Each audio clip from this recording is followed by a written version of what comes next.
अस्सलामुअलैकुम रहमतुल्लाहि वबरकातुहू। मेरे प्यारे मुस्लिम भाई और बहनों, इसी तरह की सच्ची वाक़ियात की वीडियो और सुनने के लिए हमारे इस चैनल को सब्सक्राइब जरूर कीजिए। 3 नौजवान का सबक अमज वाक़िया। बिस्मिल्लाहिर्रहमानिर्रहीम। 3 नौजवान अपने मुल्क से बाहर सफ़र पर जाते हैं और वहाँ एक ऐसी इमारत में ठहरते हैं जो 75वीं मंजिला है। उनको 75वीं मंजिल पर रूम मिलता है। वहाँ का मैनेजमेंट उन्हें बाखबर करते हुए कहता है कि मियाँ, हमारे यहाँ का नियम आपके मुल्क से थोड़ा मुख्तलिफ है। यहाँ के कानून के मुताबिक रात के 10 बजे के बाद लिफ्ट के दरवाजे बंद कर दिए जाते हैं। लिहाजा हर सूरत में आप 10 बजे से पहले आने की कोशिश करें, क्योंकि अगर दरवाजे बंद हो जाएंगे तो किसी भी हालत में उन्हें खोला नहीं जाएगा।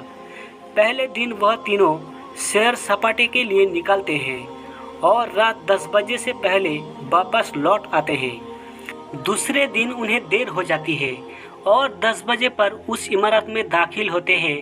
अब लिफ्ट के दरवाजे बंद हो चुके थे। उन तीनों को कोई राह नज़र ना आई कि कैसे अपने कमरों तक पहुंचा जाए, जबकि कमरा सबसे ऊपर 75वीं मंजिल पर है।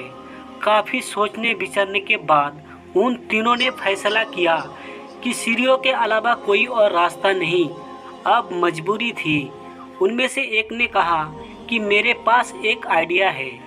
उन्होंने पूछा, वह क्या?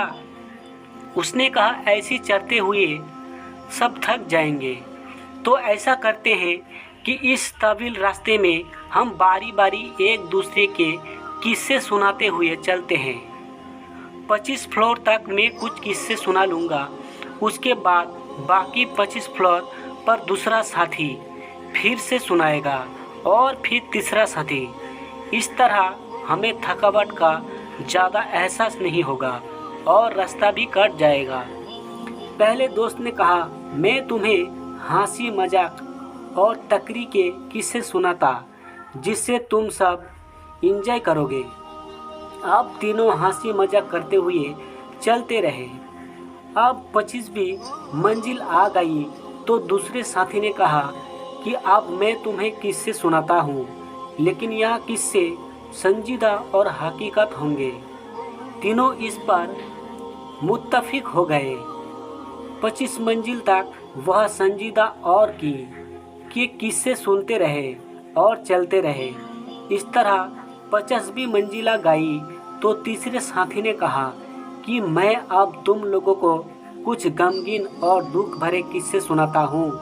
वह सारे गम भरे किस्से सुनते हुए अपनी मंजिल तय करने लगे। यहाँ तक कि तीनों थक हार कर जब दरवाजे तक पहुँचे तो एक साथी ने कहा कि मेरी ज़िंदगी का सबसे बड़ा गम भरा किस्सा यह है कि हम कमरे की चाबी नीचे रिसेप्शन पर ही छोड़ आए हैं। यह सुनकर तीनों पर बेहोशी तारी हो गई। मगर रुके, अभी मेरी बात मुकम्मल नहीं हुई। इस किस्से में आपके लिए इबरत है। हम लोग अपनी ज़िंदगी के 25 साल हंसी मजाक खेल कूद में बिता देते हैं, फिर बाकी के 25 साल शादी, बच्चे, रिजिक की तलाश और नौकरी जैसे संजीदा ज़िंदगी में फंसे रहते हैं। और फिर जब अपनी ज़िंदगी के 50 साल पूरे कर लेते हैं तो बाकी ज़िंदगी के आखिरी साल बुढ़ापे में मुश्किल, बीमारियों, हॉस्पिटल के चक्कर, बच्चों के गम और ऐसी हजार मुसीबतों में गुजरते हैं। यहाँ तक कि जब मौत के दरवाजे पर पहुँचते हैं तो याद आता है कि जन्नत की चाबी तो हम नीचे ही दुनिया में ही भूल आए। मेरे भाइयों, जन्नत की कुंजी नमाज है और हमें चाहिए कि हम उसे हमेशा अपने साथ रखें।